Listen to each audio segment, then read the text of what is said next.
Catatan sejarah ini memberikan kita gambaran bagaimana sebuah invasi intelektual yang dilancarkan oleh kelompok di luar Islam, baik itu Yahudi dan aliansi tentara salib, untuk melemahkan sampai memberangus Islam pada sebuah negeri yang sebelumnya kita kenal sebagai negeri kaum muslimin, berubah 180 derajat menjadi sebuah negara yang sekuler yang anti terhadap Islam. Oke, bismillahirrahmanirrahim. Assalamualaikum warahmatullahi wabarakatuh. Perkenalkan, saya Budika Rabani dan izinkan saya dulu untuk nyeruput kopi ya. Bismillah. Oh ya, teman-teman yang baru mampir di channel ini, kami banyak membahas tentang narasi-narasi kebangkitan Islam, perjuangan Islam di beberapa negara saudara seakidah kita, termasuk banyaknya propaganda-propaganda dunia barat untuk melemahkan perjuangan Islam. Nah, untuk spoiler video kita kali ini, kita akan ada istilah yang misalkan kadal gurun, Islamofobia, sekulerisme, dan pokok ya. Pokok dari bahasan kita adalah akar hubungan antara negara Turki dan Yahudi. Dan sebelumnya kita ucapkan alhamdulillah, segala puji bagi Allah atas limpahan nikmat yang diberikan kepada kita, terutama nikmat iman Islam, dan tak lupa sholawat dan taslim kita haturkan kepada Nabi akhir zaman Rasulullah Sallallahu Alaihi Wasallam, dan juga kepada para keluarga beliau, sahabat-sahabat beliau, dan generasi terbaik setelahnya hingga pada kita umatnya saat ini. Bismillah, kita masuk ke narasi ya. Mungkin kita pernah mendengar berita perihal kerjasama antara Turki dan Zionis Israel dalam beberapa bidang. Semisal itu ada ekonomi, ada persenjataan, bahkan kerjasama di bidang intelijen. Nah, ini akan memantik sebuah pertanyaan yang akan muncul dalam benak kita. Apa sih sebenarnya motif utama dari kerjasama kedua negara tersebut? Meski Erdogan menegaskan bahwa sikap dan dukungannya tidak berubah untuk mendukung perjuangan kemerdekaan Palestina, tapi tetap saja itu menjadi sebuah tanda tanya besar bagi kita. Akan tetapi, ada satu pendekatan yang mungkin bisa menjadi rujukan dasar kita perihal hubungan kedua negara tersebut yang sudah terjalin sangat lama, dan kita harus mundur ratusan tahun lamanya untuk menelisik fakta sejarahnya seperti apa. Dan ini pentingnya karena ada banyak informasi bermanfaat yang insya Allah dapat kita petik dari kilasan sejarah ini. Teman-teman, kalau kalian mau samaan kopinya, tambah semangat, tambah produktif, kami taruh link pembelian kopi ini, kopi adat Kabupaten Nrekang, dan kami kirim langsung dari Kabupaten Nrekang. Kita support produk UMKM ya. Bismillah. Kita akan mulai ulasan sejarah singkat ini dari Turki Utsmani yang menjadi pusat kekuatan Islam, yang di zaman sekarang kalau orang-orang membicarakan topik ini akan dicap sebagai kadal gurun atau berideologi khilafah. Aneh ya, kita membicarakan tentang agama kita membicarakan tentang saudara seakidah kita yang kita dipersaudarakan oleh persamaan iman Islam, mentauhidkan Allah Subhanahu wa taala. Kita berbicara tentang sejarah Islam oleh kelompok di sebelah itu yang hati mereka mungkin sebagian menaruh kebencian terhadap Islam, dan sebagian juga hanya ikut-ikutan tanpa dasar. Mereka ingin memadamkan cahaya Islam dengan olok-olokan, cacian, makian, ucapan mereka. Tetapi sejatinya Allah justru menyempurnakan cahayanya, membuat giroh para pejuang Islam itu terbakar untuk terus mendakwakan kalimat tauhid di tengah masyarakat jahiliyah dengan casing yang modern. Oke, kita kembali ke pembahasan kita.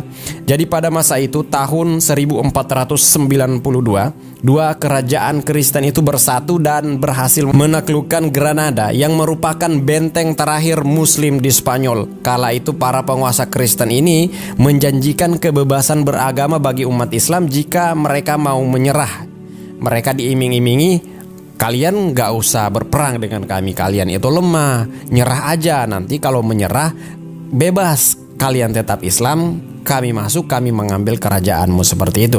Tapi ternyata itu hanya prank atau tipuan dari kelompok Kristen untuk umat Islam. Alhasil setelah mereka menguasai Granada, pilihan kala itu hanya ada dua: murtad, masuk ke agama mereka menjadi Kristen, atau mati. Dan tahukah kita bahwa itu adalah sejarah dari April Mop, di mana mereka, orang-orang Kristen Eropa, merayakan sebagai bentuk kemenangan mereka karena berhasil menipu umat Islam.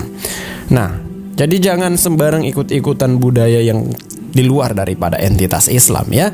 Oke, selanjutnya Umat Yahudi yang sebelumnya berada dalam naungan kekuasaan Islam akhirnya harus ikut terusir setelah martir Kristen menguasai seluruh dataran Spanyol. Dan orang-orang Yahudi ini akhirnya mereka harus keluar dari Spanyol, mereka harus mengungsi. Dan alhamdulillah mereka diterima dengan baik di Kesultanan Turki Utsmani sebagai tempat pelarian mereka.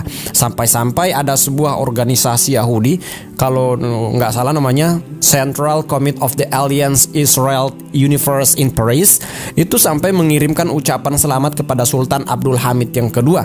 Isinya kira-kira seperti ini. Mereka mengatakan bahwa pada musim semi tahun 1492 kaum Yahudi diusir dari Spanyol menemukan perlindungan di Turki, sementara mereka ditindas di belahan dunia lainnya.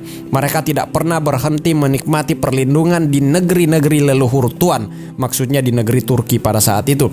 Mereka mengizinkan orang-orang Yahudi ini hidup dalam keamanan, mereka bisa bekerja dan untuk membangun masa depan mereka.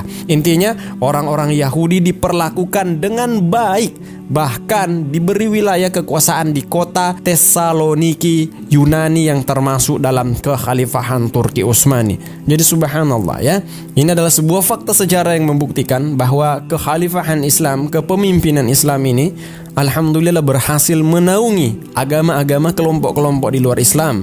Jika kita melihat kenyataan yang terjadi saat ini, semisal sebuah ungkapan bahwa air susu dibalas dengan air tuba, kebaikan umat Islam, toleransi umat Islam, kepercayaan umat Islam itu telah dikhianati oleh mereka.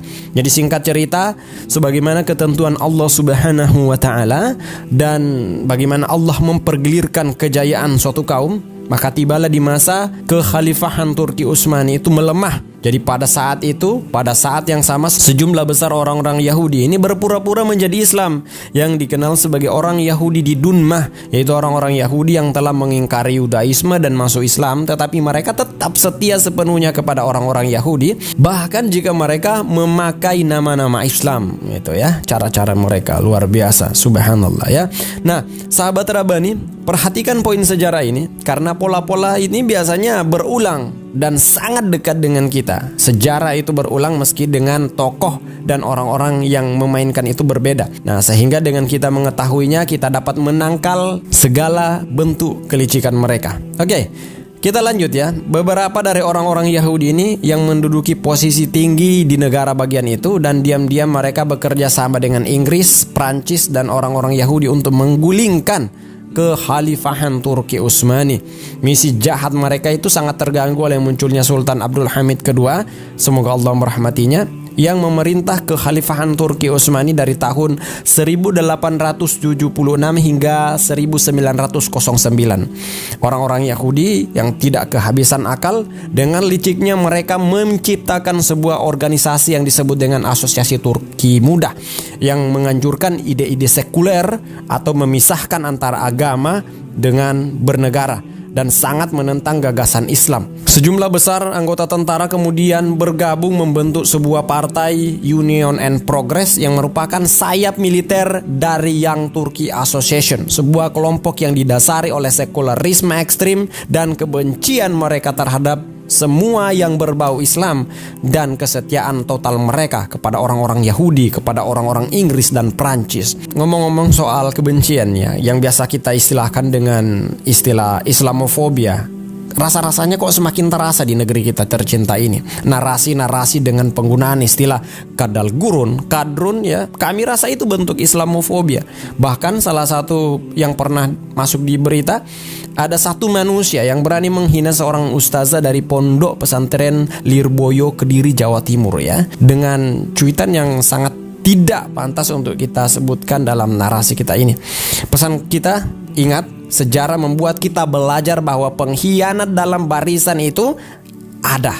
Dan di saat mereka lemah, mereka itu berlindung dalam barisan kaum muslimin. Tetapi mereka ketika punya kesempatan, majikan mereka pun akan mereka mangsa. Jadi waspadalah. Ngopi sebentar ya. Oke, kita kembali ke Turki ya. Setelah Sultan Abdul Hamid II digulingkan, pada tahun 1909 mulailah disebarkan ide-ide sekuler di negara bagian dan menempatkan dalam kekhalifahan salah satu khalifah yang sangat lemah. sangat lemah kepemimpinannya. Nama beliau bernama Sultan Muhammad Ras'ad alias Mehmet yang kelima, dan mereka memerintah di negara di belakang layar karena Sultan Mehmet yang kelima ini dalam kenyataannya dia hanya tokoh yang tidak punya kekuasaan secara real. Sahabat Rabbani, kalau menurut kalian, penglihatan kalian, ada nggak yang saat ini, di zaman ini, pemimpin tapi tidak punya kekuasaan atau hanya sebagai boneka politik saja? Kalau ada, boleh di-share di negara mana, biar kita sama-sama tahu ya. Tulis di kolom komentar. Oke, kopinya saya taruh dulu. Kita lanjut ya. Singkat cerita, muncullah salah satu tokoh yang terburuk dalam sejarah Islam, namanya Mustafa Kemal, yang merupakan seorang sekularis yang sepenuhnya Islamofobitik, benci dengan Islam. Mustafa Kemal ini setia kepada Inggris dan Yahudi, dan oleh Inggris dibantulah Mustafa Kemal ini untuk menggulingkan sistem pemerintahan di kekhalifahan Turki Utsmani kala itu, dan bahkan menghapuskan kekhalifahan Turki Utsmani secara penuh, kemudian mendirikan negara Turki yang sekuler yang sepenuhnya memisahkan diri dari semua negara-negara di dunia Islam. Antek Yahudi Mustafa Kemal lantas menyusun konstitusi negara Turki, di mana ia dengan jelas dan eksplisit menegaskan bahwa negara Turki adalah negara sekuler dan tidak memiliki agama, dan membuang segala hukum-hukum Islam, dan undang-undang negara dirancang dari hukum-hukum Swiss dan Itali, diikuti oleh beberapa undang-undang yang melarang setiap penampilan Islam di negara itu, seperti adanya penghapusan huruf Arab dari bahasa Turkia, penghapusan posisi Syekh Islam, larangan azan dikumandangkan dalam bahasa Arab, azan dikumandangkan dalam bahasa Turki kala itu, larangan jilbab dari lembaga pemerintah, universitas dan sekolah, penutupan sejumlah besar masjid, dan pembunuhan lebih dari 150 intelektual Islam. Sahabat Rabbani, Mustafa Kemal ini kan backgroundnya militer kan ya, seorang militer yang pura-pura masuk ke dalam barisan kaum muslimin, tapi nyatanya menggunting dalam lipatan, menusuk kita dari dalam, dan kemudian memberikan militer Turki kekuasaan yang sangat besar, dan memasukkan ketentuan konstitusi untuk menjamin intervensi secara terang-terangan militer untuk melindungi sekularisme negara. Oleh Mustafa Kemal, tentara, kekuatan militer digunakan untuk melindungi sistem sekuler di negara Turki. Mustafa Kemal dan mesin militernya menguasai media dan pendidikan, dan melalui dua instrumen ini, media dan pendidikan, Mustafa Kemal membrainwash generasi-generasi Turki, membrainwash masyarakat Turki, mengubah mereka menjadi bermazhab sekularisme yang absolut selama beberapa dekade, dan sampai sekarang kita masih melihat bagaimana sekulernya negara Turki. Nah, sebelum lanjut, silahkan berlangganan dulu ya. Tekan tombol subscribe di bawah, aktifkan juga loncengnya jika kalian suka dengan pembahasan dengan Budika Rabbani.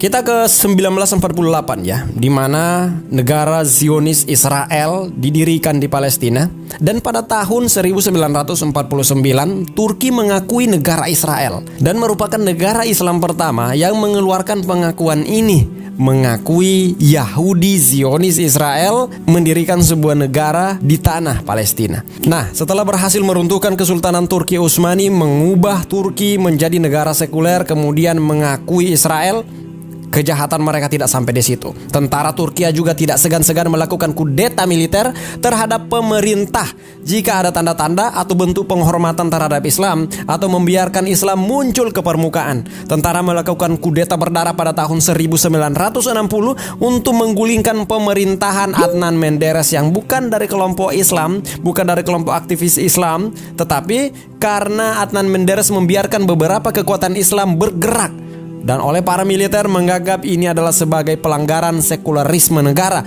dan mereka melakukan kudeta, dan Adnan Menderes harus berakhir di tiang gantungan. Dan semoga kematian beliau diterima sebagai syuhada di sisi Allah Subhanahu wa taala ya. Amin. Kudeta demi kudeta pun berlanjut untuk menjaga sekularisme tetap eksis di negara itu, dan kami melihat dan kami memiliki pandangan bahwa kudeta hanya akan melahirkan kudeta dan bukan menjadi sebuah jalan yang baik dalam menghadapi perbedaan, terlebih jika jalan dialog itu masih sangat terbuka untuk mencari kebaikan yang diridhoi oleh Allah Subhanahu wa taala ya.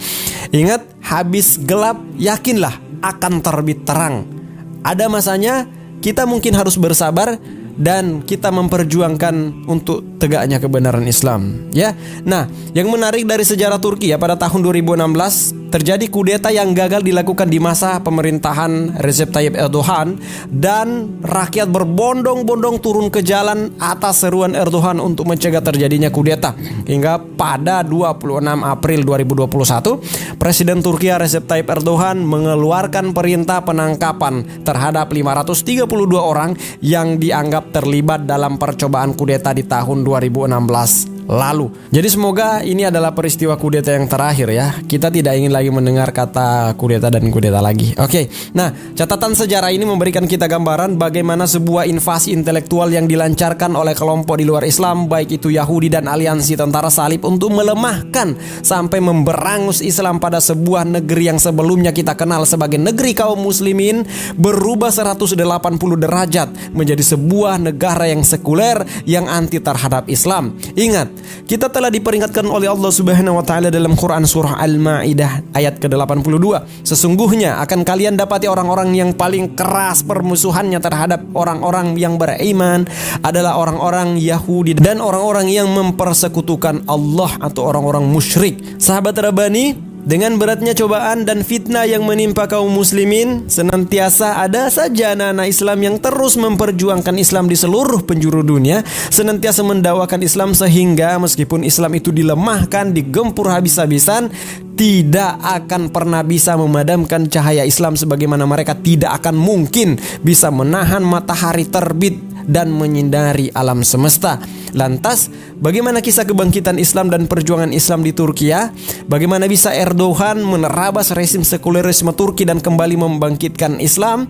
Ya, semoga kita bisa membahas di pembahasan kedepannya ya. Mengingat 2024 mendatang akan menjadi momentum 100 tahun setelah runtuhnya kekhalifahan Turki Utsmani. Nah, oke, jadi pastikan tongkrongin terus channel Budi Karabani, subscribe dan aktifkan lonceng notifikasinya agar kalian mendapatkan pemberitahuan jika kami upload narasi terbaru. Sedikit pesan dari kami bahwa melalui sejarah dan kisah-kisah umat terdahulu, salah satu pembelajaran yang dapat kita petik adalah waspadai mereka yang bertopeng Islam untuk meraup suara umat Islam, tetapi arah kebijakan mereka jauh dari nilai-nilai Islam. Waspadai pula segala bentuk propaganda gelap dan adu domba yang berupaya membuat umat menjadi terpecah belah sehingga kekuatan kita menjadi lemah.